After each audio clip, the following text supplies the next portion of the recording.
시청자 여러분 안녕하십니까? 2021년 4월 11일 민영삼TV의 민영삼 칼럼 인사드립니다.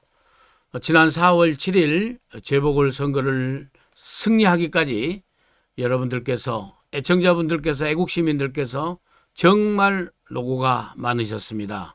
오늘 이 시간에는 4.7 재보궐선거 승리의 의미, 승리의 기쁨을 애청자 여러분들과 함께 좀 나누고, 또 이제 1년이 채 남지 않은 내년 3월 9일에 대통령 선거에서 어떻게 하면은 문재인과 문재인 세력을 물리치고 정권을 찾아와서 정권을 교체해서 대한민국을 새로 정상화시킬 것인가, 그리고 누구를 중심으로, 어떤 세력을 중심으로 해야 될 것인가에 대해서 민영삼 칼럼의 의견을 여러분들께 좀 보고 드리고자 합니다.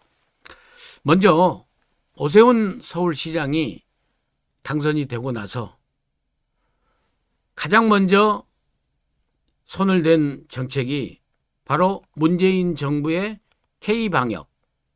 문재인 정부가 그동안 우리 국민들이 말 못하게 꾹 눌러왔던 이 정치 방역의 가면을 오세훈 시장이 한꺼풀 벗겨냈다고 저는 생각을 합니다. 아니죠. 벗기는 중이라고 생각을 합니다. 말도 많고 탈도 많았던 진단키트, 우리 서울 시민에게 아니면 전 국민에게 일단 원하는 분들한테는 다 하자. 그래서 정말로 확진자가 누구인지 알자. 이 문재인 정부에서 그렇게 질병관리청에서 주저주저 했던 그 문제를 오세훈 시장이 맨 처음에 들고 나왔습니다. 그리고 사회적 거리두기, 다 이 생업의 근무의 조건이 다른데 일괄적으로 이렇게 몰아붙여서 영업시간을 제한하고 이러는 것은 문제가 있다. 업종별로 맞춤형 거리두기를 하자라고 제안을 했습니다. 바로 이것이 우리가 그토록 바랐던 문재인 정부의 실책을 실질적으로 정치 현장에서, 우리 삶의 현장에서 바꿔낼 수 있는 이 권한을 우리가 되찾아오는 것입니다. 4.7 보궐선거에서 당당하게 승리한 오세훈 시장이 바로 정치 방역을 깨고 있는 저 모습에서 여러분들께서도 상당히 큰 기쁨을 느끼시리라고 생각을 합니다. 얼마나 기쁩니까? 어디 그뿐입니까? 또 주택 공급의 문제, 부동산 정책, 이 문제에 대해서도 오세훈 시장이 물꼬를 텄습니다. 그동안 규제 일변도에 됐던 이 주택 정책을 규제 일변도에서 이제 공급 주도로, 그리고 공급도 공공 주도가 아닌 민간 주도로 할 수 있도록 활성화시키자 라는 방향을 설정해서 벌써 얘기를 했습니다. 잠실 5단지, 압구정동, 그리고 또 나머지 목동을 비롯한 여러 군데에 있어서 재건축을 갖다가 박원순 시장 10년 동안 눌러왔던 그 부분에 대해서 오세훈 시장이 여러 가지 안화 대책을 강구하면서 또 한편으로 공시가격, 정말 30년 40년 집 한 채 갖고 있는데 갑자기 한 달에 매달 50에서 100몇만 원, 수백에 이르기까지 나오게 되는 이 재산세 종부세에 대해서 공시가격을 재조정할 수 있도록 실질적으로 다시 재조사하자라는 제안을 오세훈 시장이 함으로써 정부의 과도한 세금 정책, 그리고 과도한 규제 정책, 그리고 공급을 꽉 막고 있었던 주택 정책에 대해서 오세훈 시장이 당선되자마자 우리 국민을 대신해서 문재인 정부에게 바로 제안을 해서 문재인 정부가 쩔쩔 매는 것 같습니다. 바로 이것이 애국시민 여러분들께서, 애청자 여러분들께서 그렇게 노고를 해서 지난 4년 동안 참고 참았던 그 분노를 투표장에서 표출해 주심으로써 압승을 거둬서 바로 우리가 이런 기쁨을, 이런 성과를 지금 이제 얻게 되지 않았나 하는 생각을 합니다. 바로 이런 똑같은 4.7 재보궐선거와 같은 똑같은 승리, 기쁨을 우리가 맛보기 위해서는 내년 3월 9일까지 어떻게 해야 될 것인가, 거기에 대해서 이제 좀 말씀을 드리고자 합니다. 여론은 지금 이 분위기가 그대로 갔으면 얼마나 좋겠습니까? 그러나 실질적으로 여론이라는 것은 정말 급변하는 거면 이 바다의 날씨처럼 정말 언제 태풍이 왔다, 언제 고요하게 됐다 이럴지 모르는 민심의 파도가 밀려왔다 밀려갔다 하는 것 같습니다. 내년 3월 9일까지 이대로 간다는 보장이 어디 있습니까? 우리가 정말 딱 1년 전만 돌이켜 봐도 우리가 미루어 짐작할 수 있습니다. 1년 전에 마스크 대란이 나서 문재인 정부 온통 분노 때문에 문재인 정부 심판해야 된다고 부글부글 끓었지 않습니까? 그런데 갑자기 외국에서 이 확진자가 엄청난 수십만 수백만 명의 확진자가 막 폭증을 하면서 민심이 확 돌변해 버린 거죠. 그래도 문재인이 정부가 잘하고 있다, 우리는 확진자 숫자가 적지 않느냐, 이런 여론이 형성되면서 마스크가 공급되면서, 그리고 또 문재인 정부의 이 운동권 세력의 그 선동술에 확 여론이 넘어가면서 4월 15일 날 있었던 총선에서 180석에 사실상 넘는 그런 여권의 문재인 세력의 압승이 나와버렸지 않습니까? 불과 정말 한 달 만이었습니다. 여론이 그렇게 되는데. 물론 방금 제가 설명드린 그런 외풍의 영향도 있었지만은 여론이 그렇게 넘어가는 데는 한국당의 공천이 가장 잘못됐기 때문에 내부적으로는 당 내부에 있어서는 공천 잘못이 바로 이런 결과를 가지고 오는 요인으로 크게 작용했다고 저는 감히 분석을 합니다. 마찬가지입니다. 하늘은 스스로 돕는 자를 돕는다고 했습니다.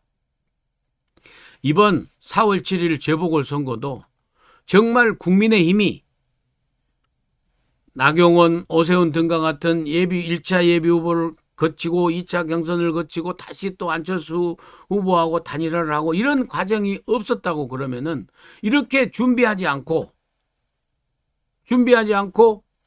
또 공천을 가지고 후보를 내 사람을 내야 된다라고 하면서 계보관 다투고 했다라고 그러면은 이렇게 승리를 우리가 이루어낼 수 있었겠습니까? 그래서 어찌됐건 간에 제1야당을 중심으로 준비를 잘 해야 된다. 2020년에 4월 총선에서의 실패를 반면 교사 거울 삼아서 내년 대선에서는 다시 그런 잘못을 저질러지 않고 이번 4.7 보궐선거에서 서울시장, 부산시장 선거에서 이겼던 것처럼 그런 단결의 모습을 보여줘야 된다라고 생각을 합니다. 어떤 선거는 크고 작은 선거를 막론하고 가장 중요한 것은 그 선거를 뛰는 세력의, 그 당의, 구체적으로 말씀드리면 국민의힘이 제1야당으로서 패배주의를 저는 극복해야 된다고 생각을 합니다. 패배주의가 극복되지 않으면은 자꾸 외부에서 사람을 찾게 되는 것입니다. 외부에서 찾게 되는 것입니다. 그리고 두 번째로는 정말 내부 분열과 반목이 없어야 된다고 생각을 합니다. 그런데요, 이 내부 분열과 반목은 어디서 생기느냐? 내부 구성원들 중에 누군가가 사리사욕, 개인의 탐욕의 정치를 함으로써 바로 내부에 분열이 생기고 내부에 반목이 생긴다고 저는 생각합니다. 그래서 구성원들이 패배주의를 극복해야 될 것이며 패배주의를 배척해야 될 것이며 또 구성원들 어느 누구도 개인의 사리사욕을 먼저 앞장 세우는 탐욕의 정치를 벌이는 그런 자세가 굉장히 중요하다고 저는 주장합니다. 이번 4.7 재보궐선거에 승리를 이끌어낸 실무 책임자로서 김종인 비대위원장의 그 공로는 김종인 비대위원장을 좋아하든 싫어하든 우리가 그 공로에 대해서는 절대 인정을 해야 된다고 생각을 합니다. 그리고 그 김종인 비대위원장의 해안과 안목 그리고 그 뚝심에 대해서는 우리가 내년 대선에 제1야당이 반드시 배워야 될 그런 덕목이라고 저는 생각을 합니다. 그래서 내년 3월 9일 대선에서 이번 4.7 보궐선거와 똑같은 승리를 일궈내기 위해서는 김종인 비대위원장이 퇴임하면서 국민의힘에게 조언해준 그 퇴임사를 우리가 참고해서 준비를 철저하게 해야 된다고 생각을 합니다. 김종인 대표는 퇴임사에서 이렇게 우회적으로 국민의힘을 비판하면서 조언을 했습니다. 대의보다는 소의를 쫓고 책임보다는 변명을 하고 자강보다는 외풍에 의존하려고 하고 내실보다는 명분을 쫓아가는 정당에는 미래가 없다고 그랬습니다. 이 얘기는 거꾸로 해석을 해보면요, 국민의힘이 대의보다는 소의를 쫓았고 책임보다는 변명을 일삼았고 자강보다는 외풍에 의존하려고 했고 내실보다는 명분을 쫓으려고 하지 않았느냐 하는 점을 다시 한번 되돌아봐야 된다.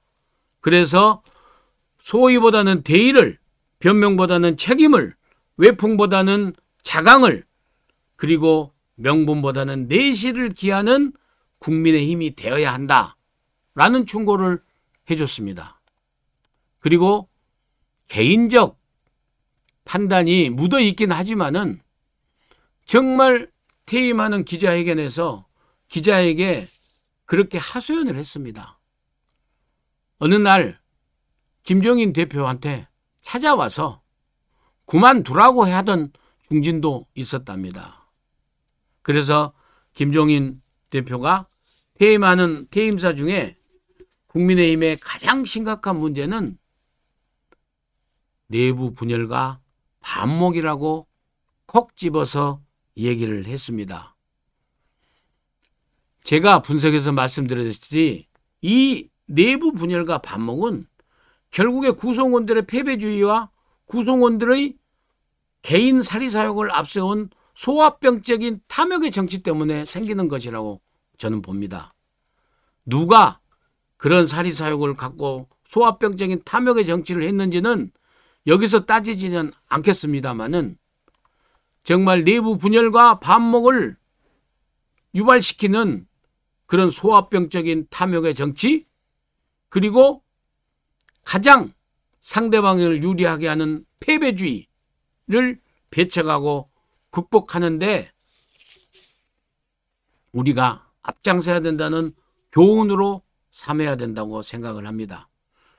정치인 김종인 전 비대위원장의 어떤 선호도, 김종인 비대위원장의 평가를 떠나서 김종인 비대위원장이 이 국민의힘을 떠나면서 비대위원장을 퇴임하면서 우리에게 던진, 국민의힘 구성원들과 지지자들에게 던진 이 퇴임사의 이 대목을 정말 깊이 새겨야 한다고 저는 봅니다. 결론적으로 말씀드리겠습니다. 내년 3월 9일 대선은 무엇보다도 모든 후보가 제1야당 국민의힘을 중심으로 다 모여야 합니다. 제가 민영상 칼럼에서도 얘기했고 따따붙다에서도 말씀드렸습니다. 지난 시장 선거 때도 안철수 후보도 국민의힘으로 입당을 해서 원샷, 원킬, 원샷 경선을 해라. 그러면은 안철수도 이기고 국민의힘도 이기는 다 윈윈이 될 것이다 라고 저도 얘기를 주장을 했었습니다. 다 지나간 얘기입니다만은 마찬가지입니다. 앞으로 있을 3월 내년에 있을 대선도요. 이제 9월 찬바람 나기 시작하면은 11월까지 후보를 뽑아야 되지 않겠습니까? 후보를 뽑아야 되는데 전부 다 국민의힘이 또 다른 모습으로 이 변화를 해야 내부 혁신을 통해서 해야 되겠지만은 그 내부 혁신되고 변화된 국민의힘의 빅텐트 아래 홍준표 후보도 모이고 그동안에 뛰었던 여러 후보들도 모이고 안철수 후보도 다시 대선에 생각이 있으면 모이고 윤석열 전 검찰총장도 다시 모여서 제1야당의 빅텐트 아래서 후보를 뽑는 경선을 거쳐야 한다. 그 경선을 거치는 과정 속에서 단합되고 화학적 결합이 된 그 에너지가 선출된 대선 후보를 내년 본선에서 시너지 효과를 발생시켜서 100% 당선시킬 수 있다. 저는 그렇게 감히 확신의 말씀을 드립니다. 다시 말씀드리겠습니다. 국민의힘은 내부 혁신을 통해서 빨리 변화해서 빅텐트를 쳐야 합니다. 그 내부 혁신은 소화병적인 사리사욕을 앞세우는 탐욕의 정치를 구성원들이 다 버려야 합니다. 그리고 구성원들 모두가 우리는 안 돼하는 패배주의를 벗고 외부에서 후보를 찾을 생각을 안 해야 됩니다. 이 국민의힘을 제1야당을 갖다가 자강시키는 내부 혁신을 통해서 자강시키는 그래서 누구나 일이 올 수밖에 없는 빅텐트를 치는 그런 구성원들의 단합된 모습을 보여야 한다는 게 첫째 조건입니다. 그리고 이 단합된 혁신된 변화된 빅텐트의 국민의힘으로 이제 홍준표, 윤석열, 장성민, 김동연, 유승민, 원희룡 전부 다 모여서 경선을 통해서 안철수까지 경선을 통해서 뽑고 난 다음에 그 뽑힌 대통령 후보를 중심으로 정권을 교체해서 경선에 참여했던 모든 후보들이 공동으로 전부 국정에 참여하는 이런 단합된 모습을 보이겠다라고 당원과 지지자들과 국민들에게 보이면은 내년 3월 9일에 정권 교체는 확실하다고 민영상 칼럼은 주장합니다.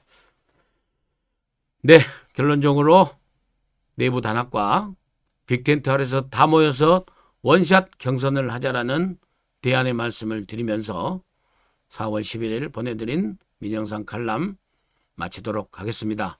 다시 한번 4월 7일 재보궐선거에서 승리를 일궈내는데 헌신하신 애청자 여러분과 그리고 또 지지자 국민 여러분들께 다시 한번 존경의 말씀을 전하고 기쁨을 같이 나누면서 오늘 인사를 드리도록 하겠습니다. 또 찾아뵙겠습니다.